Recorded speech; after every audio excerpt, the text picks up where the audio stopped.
World Malayali federation Sohar council business forum സംഘടിപ്പിച്ചു.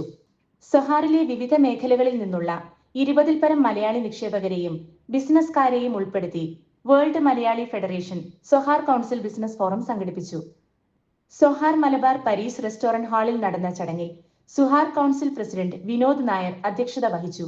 National council business coordinator MK Rajan, world Malayali federation business global forum ആഗോളതലത്തിൽ മലയാളി സംരംഭകരെ എങ്ങനെ കൈകോർത്തു business സാധ്യതകൾ വർദ്ധിപ്പിക്കാൻ പ്രാപ്തരാക്കുന്നു എന്ന വിഷയം വിശദമായി അവതരിപ്പിച്ചു.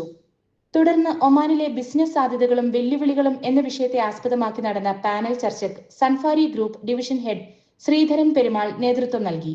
National council vice president Manoj Kumar, educational and training coordinator doctor Girish Navath, Sohar council business coordinator Ratheesh Kumar എന്നിവർ ചടങ്ങിൽ സംസാരിച്ചു. സെക്രട്ടറി സജീഷ് കുമാർ നന്ദി അറിയിച്ചു.